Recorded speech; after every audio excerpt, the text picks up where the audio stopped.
అనంతపురం జిల్లా డి హీరాలేల్ మండలం గుడిసెలపల్లి గ్రామంలో ఆర్థిక మంత్రి పయ్యావుల కేశవ్, ఎమ్మెల్యే కాలువ శ్రీనివాసులు 4 కోట్ల విలువైన పలు అభివృద్ధి పనులను ప్రారంభించారు.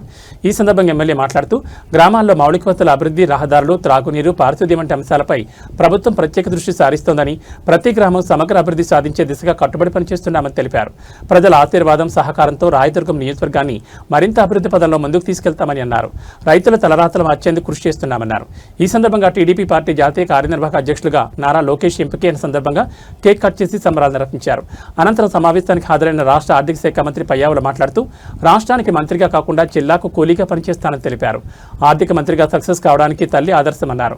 అనంతపురం జిల్లా ప్రజల రుణం తీర్చుకోవాలన్న తపనతో పనిచేస్తున్నట్లు పేర్కొన్నారు. సీఎం చంద్రబాబు అనుభవం, ప్రధాని మోడీ ఆశీస్సులతో రాష్ట్రాన్ని గాడిలో పెట్టేందుకు కృషి చేస్తున్నట్టు తెలిపారు. జగన్మోహన్ రెడ్డి చేసిన అప్పులకు రాష్ట్ర ఆదాయం వడ్డీ చెల్లింపులకు సరిపోతున్నట్లు మంత్రి విమర్శించారు.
ఓకే సార్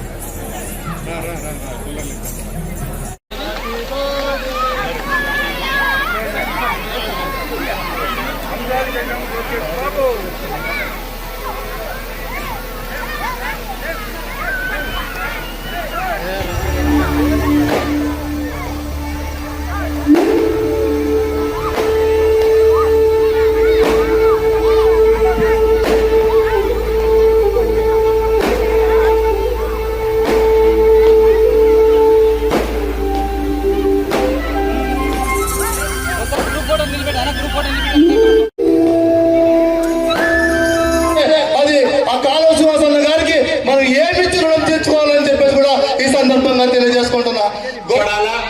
ఈ రోజు మనకు జలజీవన మిషన్ 390 కోట్ల రూపాయల డబ్బులు వచ్చినాయంటే దానికి ప్రధానమైన కారణం చంద్రబాబు నాయుడు గారి ఆశీస్సులు, ఆర్థిక శాఖ మంత్రి పయ్యావుల కేశవ్ గారి సహకారం. అట్లాగే మనకు అనేక కార్యక్రమాలు, ఇరిగేషన్ ప్రాజెక్టులు కానీ, హెచ్ఎల్సీకి డబ్బులు కానీ, బీటీపీకి డబ్బులు కానీ ఇవన్నీ మంజూరు అవుతున్నాయంటే వీళ్ళందరి సహకారం మనకు ఉండడం వల్ల జలవనరుల శాఖ మంత్రి నిమ్మల రామానాయుడు గారు, యువనాయకుడు జన్మదిన వేడుకలను ప్రతిరోజు పండగలాగా ఊరు వాడ ఒకటై చేసుకుంటా ఉన్నాం. ఈరోజు మన మధ్య ఆర్థిక శాఖ మంత్రి గారు ఉండడం మనందరి అదృష్టంగా భావిస్తూ ఇప్పుడు ఆర్థిక శాఖ మంత్రి పయ్యావుల కేశవ్ గారిని మాట్లాడాలంటే భయపడేటువంటి పరిస్థితి. చిన్నప్పుడు మనం చెప్తాం ఆ చెట్టు మీద దయ్యం ఉంది అంటే, పెద్దోడైనా కూడా చీకట్లో పోవాలంటే చెట్టు మీద నిజంగా దయ్యం ఉందేమో అని భయపడతారు. ఈ రోజు ఆంధ్రప్రదేశ్ పరిస్థితి అట్లా ఉంది. ఆ దయ్యం ఇంకా ఉందేమో అనేటువంటిది పారిశ్రామికవేత్తలు ఎవడు రాకోకుంటున్నాడు. బలవంతంగా ఇవాళ చంద్రబాబు నాయుడు గారి మొహం చూసి, బ్రాండ్ చంద్రబాబును చూసి పెద్ద పెద్ద సంస్థలు, గూగుల్ లాంటి సంస్థలు ఈ రోజు వస్తూ ఉన్నాయి. మన పిల్లలకి కొంత భవిష్యత్తు వస్తుంది అనేటువంటి నమ్మకం ఈ రోజు కలుగుతా ఉంది.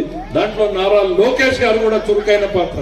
గూగుల్ తేవడంలో కానీ, మరి 1,00,000 కోట్ల రూపాయల పెట్టుబడి ఆర్సిలర్ మిట్టల్ లాంటి స్టీల్ ప్లాంట్ పెట్టడంలో కానీ చురుకైన పాత్ర వహించాడు.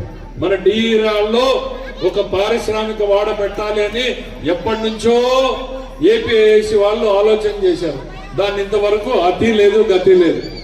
కాలువ శ్రీనివాస్ గారికి ఇప్పుడు ఒక 4 సార్లు 5 సార్లు అన్నా దాన్ని ఎందోటి చేయాలి, మనం దాన్ని ఎందోటి చేయాలనంటే ఇప్పుడు దాంట్లో కదలిక మొదలైంది.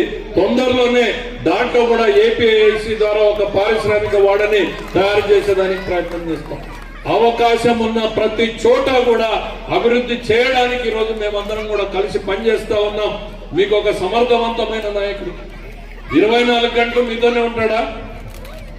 ఆ రాయదుర్గం విడిచిపెట్టాయా, అప్పుడప్పుడు అనంతపురం రా, అప్పుడప్పుడు అమరావతికి రా అంటే కూడా వచ్చేటట్లు లేడు. ఆయన బాసల్లా కూర్చోబెట్టుకున్నట్టున్నారు మీరు. ఈడ 24 గంటలు ఈయన మీ మధ్యనే కూర్చొని పని చేసుకుంటా ఉన్నాడు. ఆయనకు బాధ్యతలు ఎక్కువ ఉన్నాయని చెప్తున్నా. పాలిట్ బ్యూరో సభ్యుడైనాడు ఆయన ఈరోజు రాష్ట్ర పార్టీలో. ఆయనకు కూడా కంగ్రాచులేషన్ చెప్తా ఉన్నాం.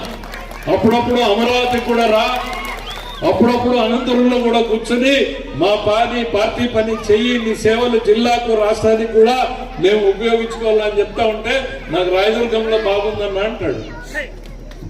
విషయం ఏంటి అంటే అట్లాంటి నాయకులు దొరకడం కూడా ప్రజలకి అవసరం అనేటువంటిది నేను చెప్తా ఉన్నాను.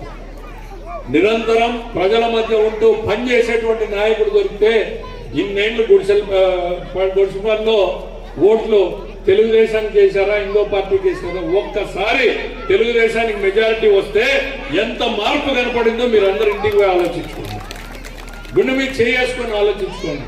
అన్నం పెట్టినోడు దేవుడు ఎవరన్నా కానీ, అవునా కదా? ఈ ఊరు అభివృద్ధి చేసినప్పుడు మనము చంద్రబాబు నాయుడు లేకపోతే మోడీ గారు పవన్ కళ్యాణ్ కాకోకుండా ఇంకోరి గురించి ఎందుకు ఆలోచించాలా?